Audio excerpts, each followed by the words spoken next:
Okay, it's time to crush your mortgage, people. We got a special guest on this morning, Lee Woodward, telling you about multi-generational families. Stay tuned.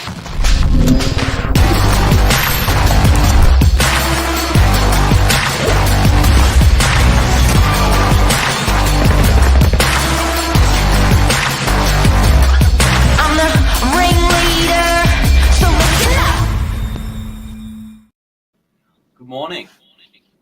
How are you? Ladies and gentlemen. Very good. Lee, thanks morning, for joining everybody. us.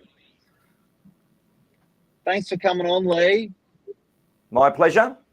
How you been? Mate, very, very busy in this wonderful world of real estate. What's your favourite thing you're doing in the last couple of months? Last couple of months, I released the audio book for The Complete Salesperson. It's been on my mind for a long period of time. So it's gone out on Audible all around the world. So that was my big thing for the month. Congratulations. Wow. Congratulations. Thank you. Now, Lee, you've done this. I've done this. Billy's doing this. And it's where generations are sticking together to crush their mortgage.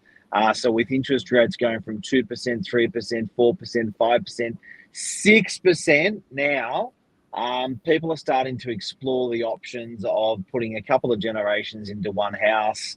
Sharing is caring. Tell us, Billy, tell us a little bit about what you're doing towards that. Well, we've just helped a client go through that, and I'm finding more than ever, and I'd be interested to get your two takes on this.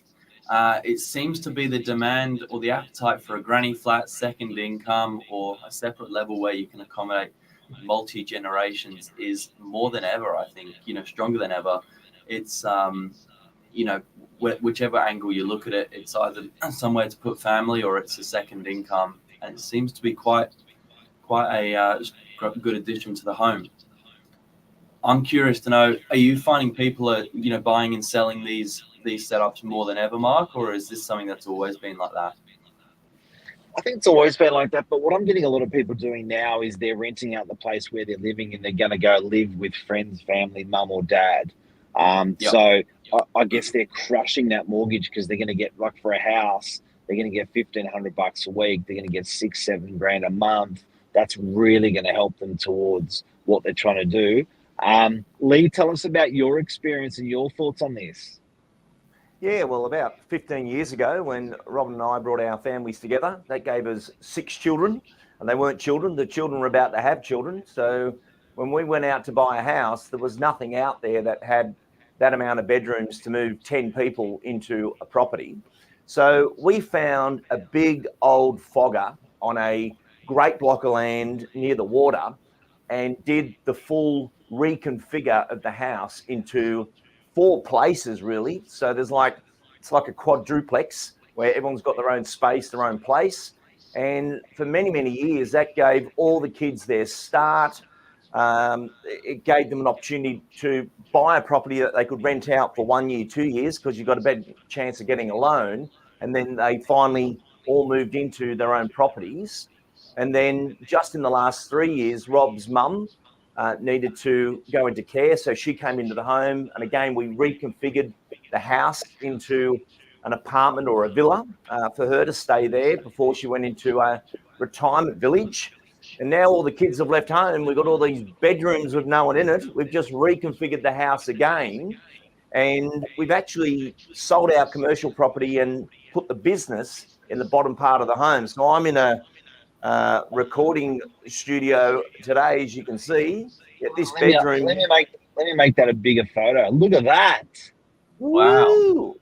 So what was once a bedroom, I now broadcast from here and probably save $80,000 a year in rent of what we would need for a studio. So getting a big home and reconfiguring that property to one, house the kids, or even better, Mark, today 3-4 families can come together and say, let's have one loan, which means getting the loans a lot easier. Let's have one set of rates. And it's just a different way of living. But shared ownership, I think, is going to be a huge part of our future of real estate. Are you spoiling yourself by doing that, or is it a sacrifice by doing that? What's the perception out there? So when you're sharing homes, so Europe, I think off air, Lee, you mentioned Europeans have been doing it forever. Yeah, well, I remember when I was on the Northern Beaches, Westmoreland Avenue and down through there, all these big houses where when the home was first constructed in double brick, triple concrete, triple brick, we saw, we concreted. All the rooms were done in such a size that they were like studio apartments, but it was your bedroom. But it was always done that people would stay longer, they could return back to the property. Actually, my mum's in DY, and probably 20 years ago, even more, my mum and dad moved in for a house with a friend. They did a duplex upstairs, downstairs. My father passed away, and then they still have this duplex accommodation. But for my mum, that's just been a phenomenal shared ownership where now she's not in a house by herself. There's someone in the house. And there's just many great things about shared ownership. It works. It works. Now, Billy, you're doing this in a way as well, I guess, because you've had your apartment and then you've gone back in with your brother and your oldies to save a bit of money, and then you got the apartment rented. How's that working for you? It's actually been the difference of being able to hold on to the property at the moment. So I don't think I could have done what I've done without their help. It's been, a great, sort of backstop option to go back in with them just for a couple of years. But they don't have the Italian mindset. they think it's time to go again. You're out. You're out, right? Yeah. But all in all, it does work well, and I think if you've got the opportunity to buy anywhere, and then stay where you are for a year or two, it does let you find your feet, because it's such a big adjustment to begin with. Move into it for 6-12 months as your first home buyer to get grants, and then move back home if you can, because it will let you find your feet, and then you can actually get saving again. It takes a lot of stress out of the whole buying process. Hey Lee, what's your opinion on how it should be structured financially and legally? I think you just follow like the super fund laws. So in a self-managed super fund, you're allowed 4 members. And so if we all came together, the 4 of us, into a self-managed super fund, and Mark, you had more to put in than Billy had to put in, or I had to put in, there's just a percentage to that. So you might be 64% of the fund, I could be 30% of the fund, and Billy's on the remainder. And if it's sold, well, it just goes to that same percentage split, versus it doesn't matter who's what and where, but the percentage of it. And I really like that, because you could, you might have a 22-year-old son or daughter, and they think, I'll never buy a house because I'll get stamp duty and mortgage, I'll never be able to do it. Versus if we all buy a property and you own 11% of that property, well, in 5, 10, 15 years, when we come to sell, that they've had a mortgage, and the protection or the movement of everyone in there is that it was a combined shared ownership, shared mortgage, but based on percentage. I remember when I was 18, I was trying to convince mum and dad to buy a house in Balmoral, which, if people don't know, it's a very expensive suburb. And I'm going, and they'd been in their property for 20, 25 years. I'm like, look, we sell the house, we buy this house, top level, you guys live in there. Middle level, you guys live in there. Top level, we rent out. 1 2-bedroom apartment on the ground floor. I'll rent there. But in the meantime, I'll live with you guys. We rent out both. I said, it'll pay the mortgage itself, and we'll get to live in Balmoral in a beautiful house. Now, if we had done that, that would have been probably today a 10 or 12, probably a 12 or $14 million property. So you can, I think there's the opportunity. I know there's the opportunity there for everyone to upgrade, everyone to improve their cash flow if they want to come together.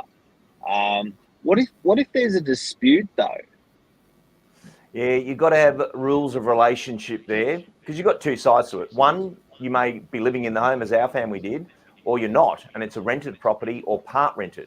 So there's a lot of people that will, buy a bigger property and then rent those other areas out, or have other family members come into them. But you definitely need a if it all goes wrong, Day, what is the rules of relationship that kick in, and then it's just part of that deal or that part of that contract. Yeah, I like the part if you're renting out your place, you can always and gonna go live with, So two families could do this. They could both be in their homes. They could both each two families say they get along really, really well. They go and rent this monster home because the bigger homes are often cheaper.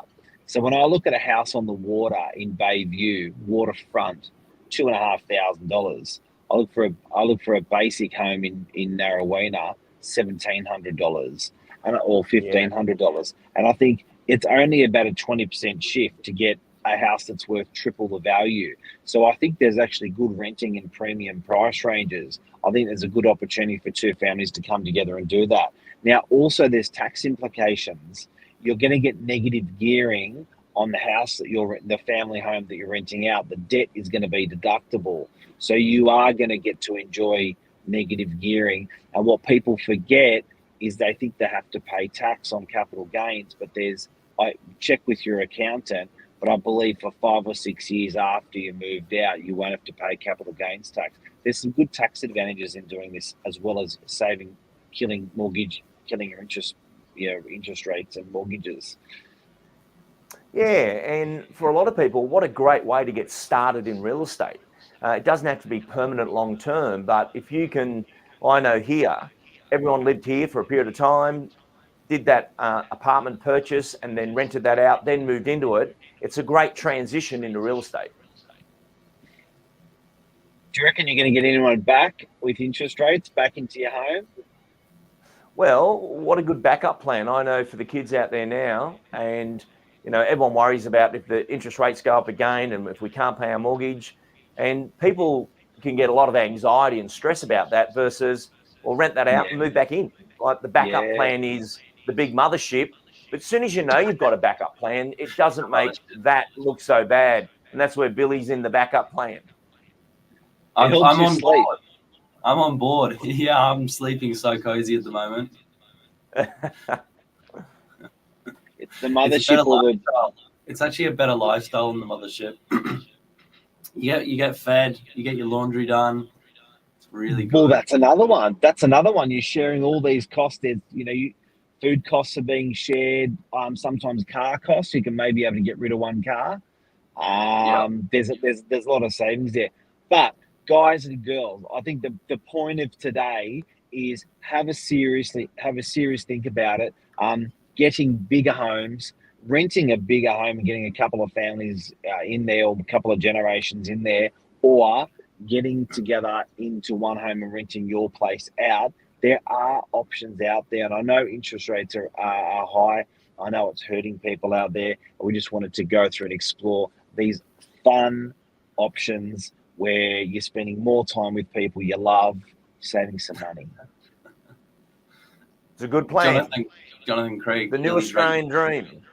It's do you know what the Australian dream is? Not paying any rents on board the mothership. I am living the dream. I tell them I'm saving hard. Well, that's do you charge your kids rent? Do you not? Do you have to? It's interesting. Would you, if your kids moved in, Lee, would you hit them for rent? Yep, for sure. It's part of life. Yes. We've got to pay their way. But you'd give them a bit of it. You give them a bit of a discount. Yeah, there's no bond. There you go. There's no bond. And a good reference, no matter what happens. That's it. Well, look, hopefully we've helped people today. Lee, thanks so much for coming on the show. Billy, thanks for sharing what you're doing. Anything you guys want to go out on in conclusion of what we spoke about? With today's program, someone may have woken up this morning thinking, you know what, I'll never own a home because of getting a deposit together and stamp duty. And then suddenly, what if you had a different plan and that got you into real estate? And, putting this together is not that difficult. You just need the right partners involved. That could be family, or that could be friends or colleagues of yours, and you could get into real estate now. Love it. Love it. Pay the rent, Billy. And Billy, what are you going to say before we go? No, I do love the idea. I've seen it done very recently. We've just helped a client make this move, and they are having a ball of a time. Mum and dad were living upstairs, family downstairs, and obviously they're all able to help each other out. It just looked like a big happy family. And then when things did get a bit stressful, they just closed the door, and they've got their own houses. Yeah. I reckon if they bring grandkids with them, you don't charge them rent. And there is one other bonus. There's one other bonus, Mark. If you're doing this with the grandparents, and the grandparents love having the grandkids, you got people that got to go to work, but got no drop-offs, no pickups. Oh. You wake up in the morning, you just go, no one nan and pops upstairs. That's a game changer. Yep. No, it's bloody awesome. Guys, thank you so much for coming on today. And this mortgage killer session, I reckon, has got some serious legs. There's a lot of avenues we spoke about for people there that they can pursue, and I really think it can help people a lot. Yeah. Sounds good. Thanks for having me. Love ya. See ya. Bye.